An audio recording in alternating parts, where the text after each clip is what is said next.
in this edition of Colores. New Mexico photographer William Clift has spent years photographing the Benedictine Abbey Mont Saint Michel and Shiprock. They're really something more than nature. They're something primordial and at the same time utterly as if they were built by a great feeling architect. Pete Townsend reveals what's behind the act of destroying guitars and how his art school experiences helped him form one of the most influential rock bands in history. In fact, if we'd have been four arty-farty art students who all thought like I did, it would have been a complete mess. Did you know opera started in parlors and small music halls before moving to the big stages? This group, known as Intimate Opera, performs bite-sized bits of the magnum opus. When I sing opera, I'm getting to the heart of who I really am. Artist David Garibaldi is not only a painter, his performance will engage you and his precise technique and musical rhythm will surprise you. I'm just sort of dancing, with my heart to the music and with paint in my hands.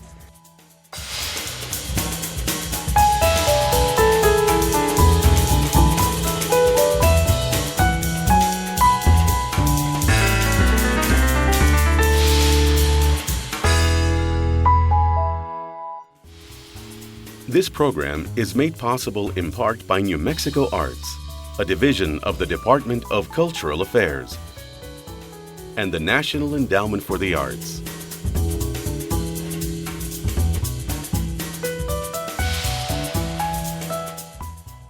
William Clift makes magnificent photographs of New Mexico Shiprock and France's Mont Saint Michel.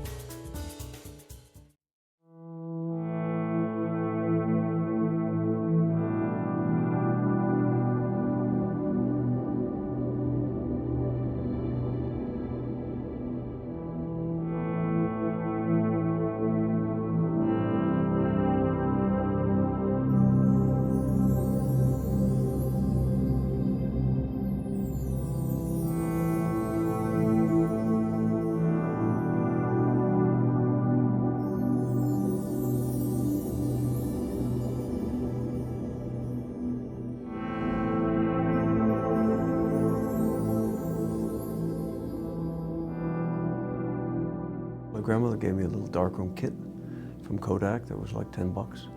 And I had to put it out in the pantry and took pictures and developed pictures. And I enjoyed it. I never thought I'd be a photographer. Intuition in a person is much more developed early on. It's almost fully developed as a little kid. And then other things like technique, professional technique, whatever you are that you're learning, that comes later. But the intuition is, at least it was in me, very much there.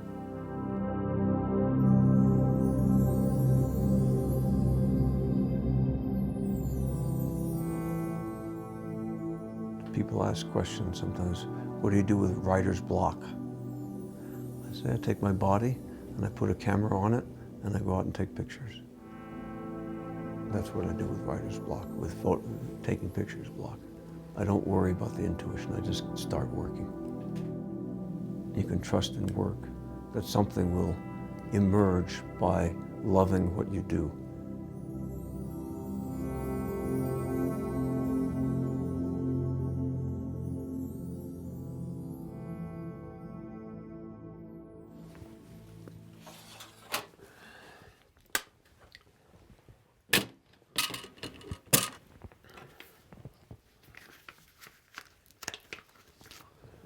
I'm not a technician, and I don't have a real method. I'm always searching and trying to find the right way to express something so that it will touch me. Because we have a medium of our body and our voice and our thoughts and feelings. That's a medium just like a photography medium or a painting medium. You digest material that's in front of you. You don't necessarily come to conclusions, but you digest it by means of seeing what your response is. as a human being, not as a photographer, not what makes a good picture. It's really different than that. I don't crop my pictures generally. If a picture is right, it's usually right, and there's no fussing with it. In other words, the mind and the feeling and the craft, it's all there in an instant.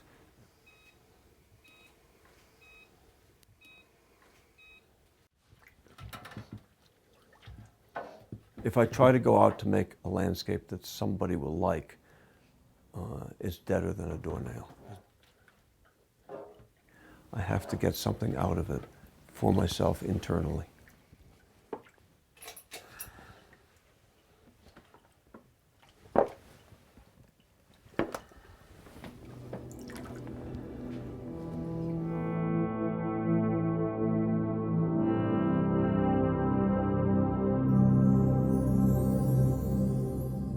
Polaroid camera had like 10 pictures, and it cost, as I remember, and I'm sure I'm wrong, but with inflation, it was like $1 a piece.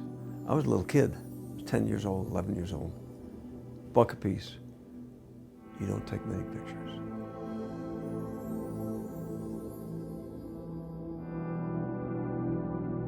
You get hardwired to that kind of a way of looking. You don't do things quickly and say, I'm going to edit it later. I was at Mont Saint-Michel for 6 months in 81, 82. I mean, I've been there many times, but that period was a substantial period of time. I only took 80 pictures. And yet I was out there. The place magnetized me.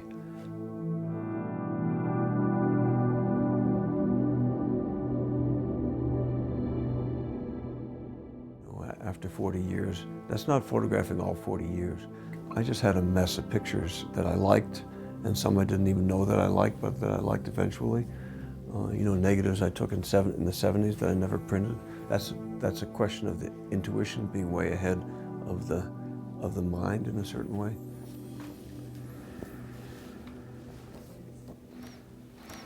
Mont Saint-Michel is located in a desert, very much like Shiprock. There's an abbey church up here, which is Benedictines.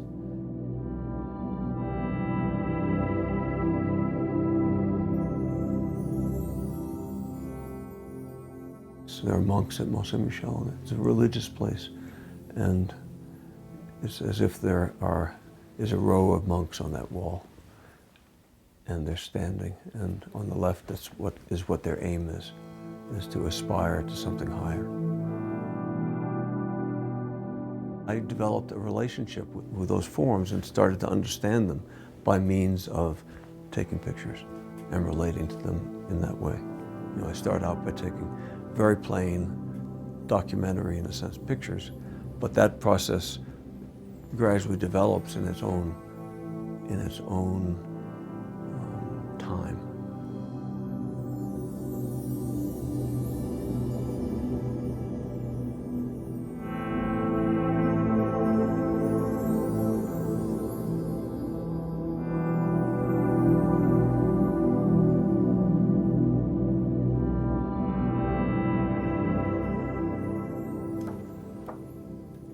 So I got very interested and inspired by these walls.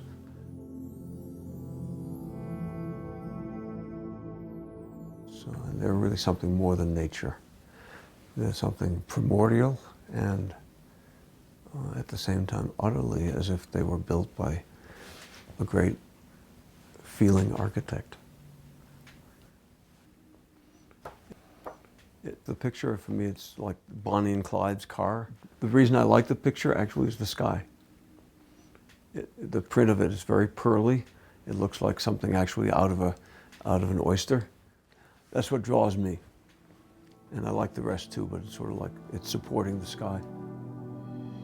And yet it's not an exciting sky, it's just, it has certain qualities.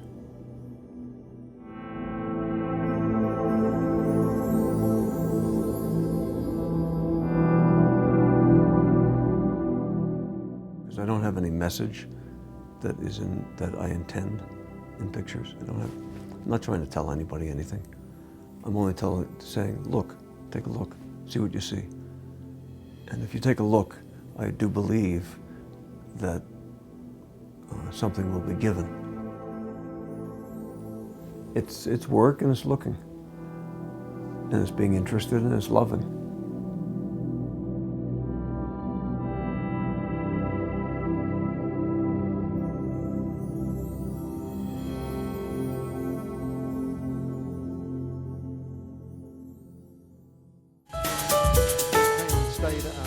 Many know Pete Townsend as a founding member of the legendary British rock and roll band The Who. The guitarist reveals a method he found while looking for new and interesting sounds. I was very lucky. I wasn't just lucky to have been the son of a popular musician or a musician playing popular music. I was also very lucky to have the timing for me.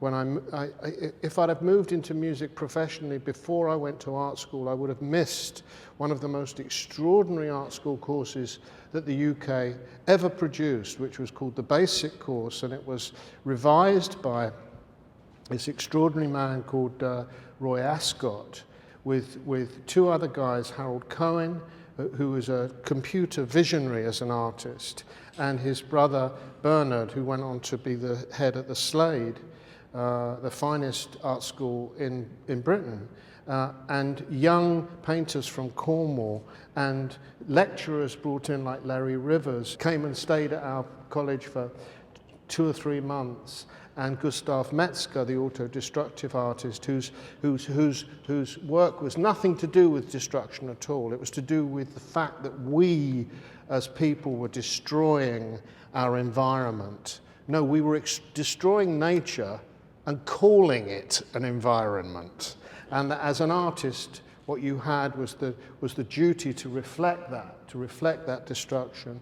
And so armed with the idea that the end was coming, the certain knowledge that the end was coming, armed with the knowledge that I had a duty to make my music sound like what it was that I thought was coming, armed with the idea that I had to do something with this band, who, okay, they were not the perfect instrument.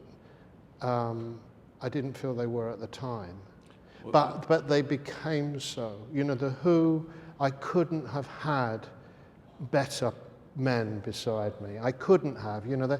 In fact, if we'd have been 4 arty-farty art students who all thought like I did, it would have been a complete mess. You know, I just used to kind of walk around with my arty ideas, and the rest of them got on with the job.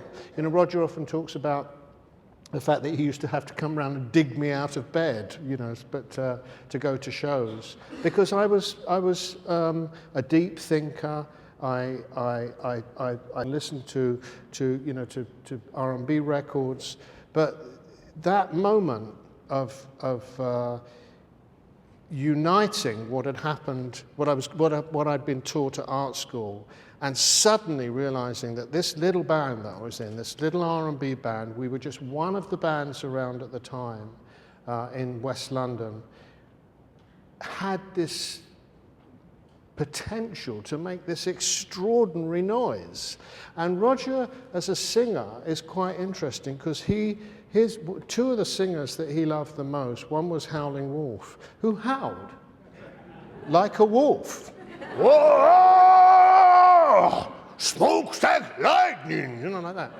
He didn't sing. And that was this little skinny little guy, this little mod guy at the front of the band, howling with this huge voice, me making my noise. And John Entwistle as a bass player was another extraordinary character. He wasn't content to play the bass.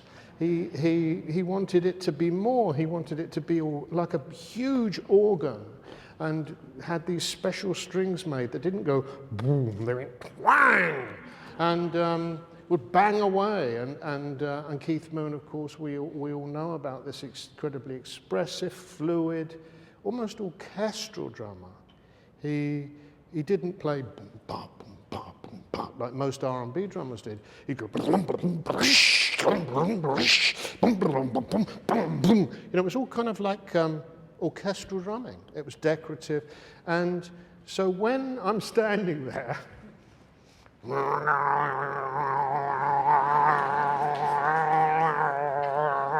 pretending to be, you know, the big plane that's bringing the bomb that's going to be the end of the world, isn't it sad?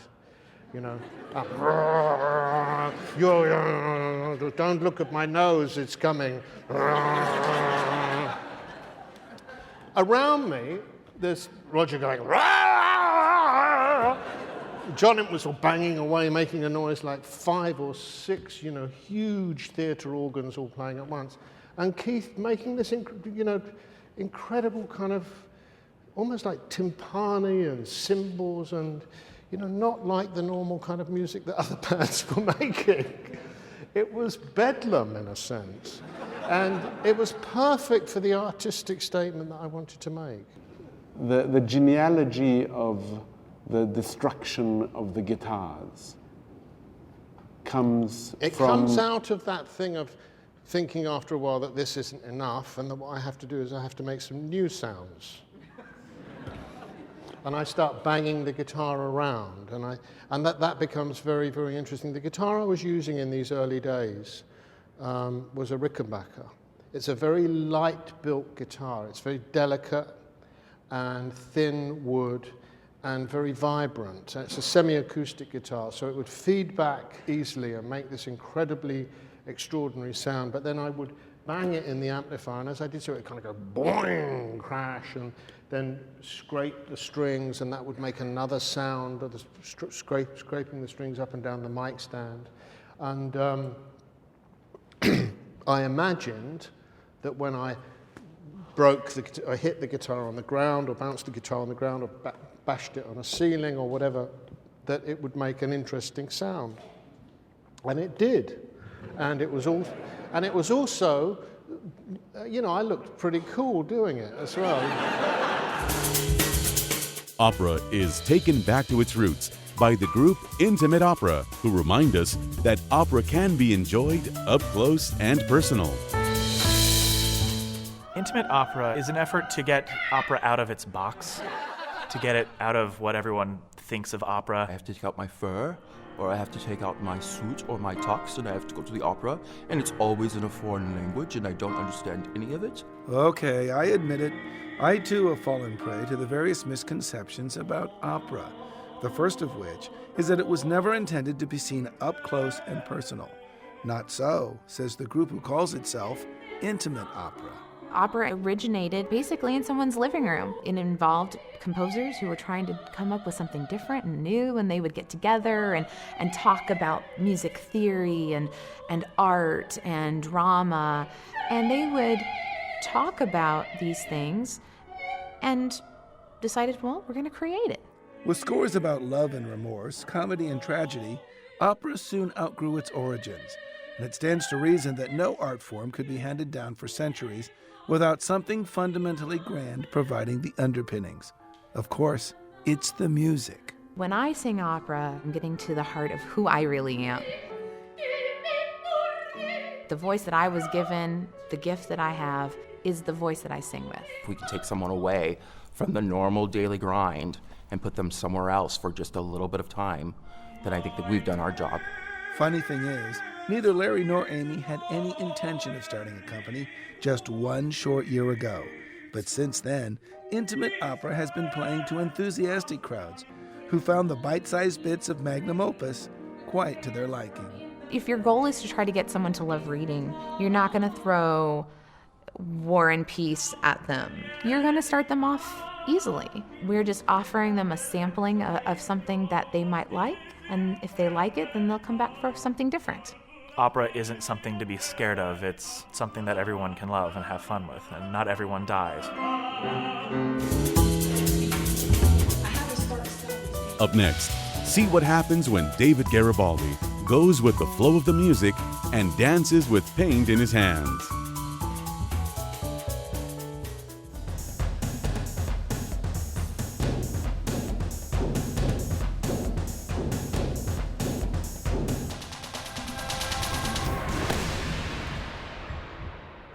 The signature handprint right there, Yes. seen all across the world. Yes, and the signature sweat too after. Good to see you, David. Thank you. Unbelievable. Thank you. Einstein. Yes, yes. And you are an Einstein in your own right. Boy, this is an amazing talent. Thank you very much. Thank you. Where in the world did you come up with this wonderful performance painting? Well, you know, my whole life I've always been an artist.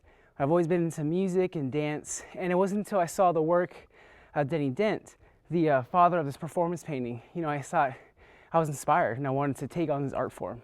Well, I'll tell you, this is an amazing creation, and you are really getting international buzz. Yes. How does that make you feel? You know, it's surreal because I'm still this kid from Sacramento. My studio is still in Sacramento, and I'm still a dreamer. So there's things that I still see that I haven't done yet, and I just want to keep working hard. This is a body workout. You're drenched. Not with just paint, but with sweat. It is, yes, yes. And so I think you told me you lost quite a bit of weight doing this too. I did. When I started, I was about 250 pounds. And now I'm about 185-ish.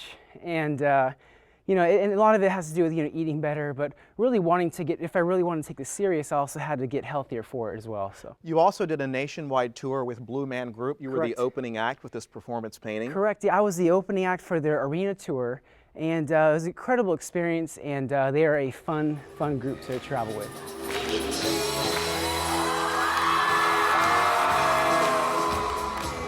What are you thinking about? What is going through David Garibaldi's head while you're doing this? Well, you know, some people mistake this for speed painting. So some people may think that I'm just trying to get it done quickly, but really, I'm just sort of dancing, you know, with my heart to the music and with paint in my hands. It's like a freestyle to the music. So I'm sort of not really thinking. I'm just going with the flow of the music. The words come up.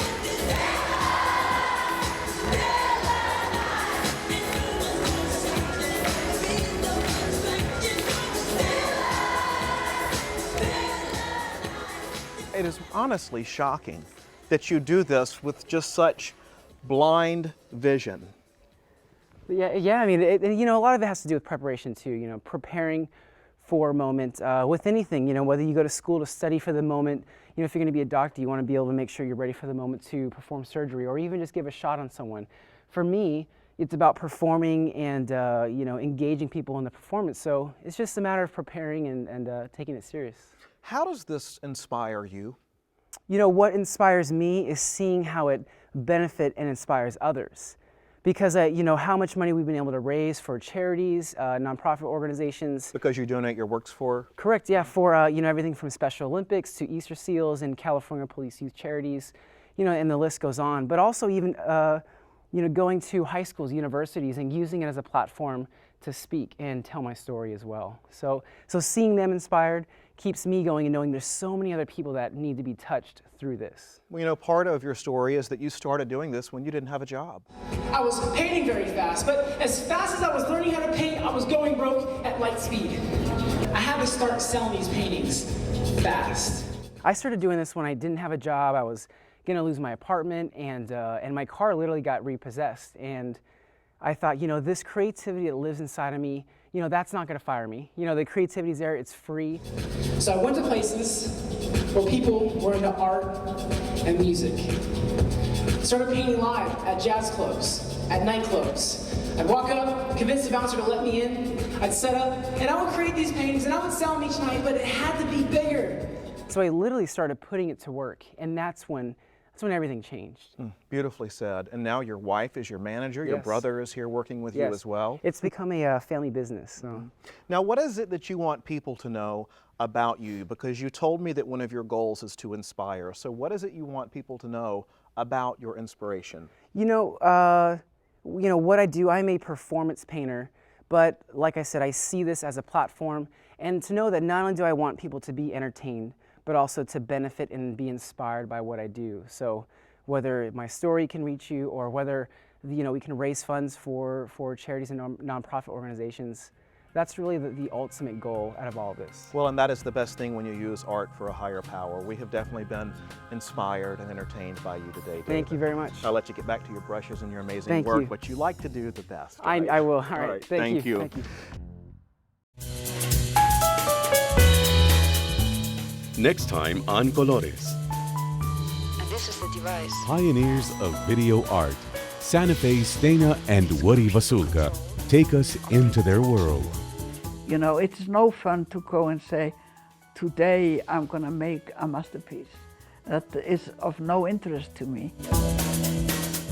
In his own time, artist Andy Warhol pushed the boundaries of what defined art, challenging expectations with his portrayals of popular culture. He was constantly looking at the current news, to the newspaper, to magazines. And Shodike is a beatboxer turning the tables on traditional art forms. Because there were some people who didn't like that I was beatboxing for ballet. Islamic artist Uza Mirza paints Arabic words as musical notes, combining music and faith. Every piece of art I do, I can't explain how I did it. It was meant to be.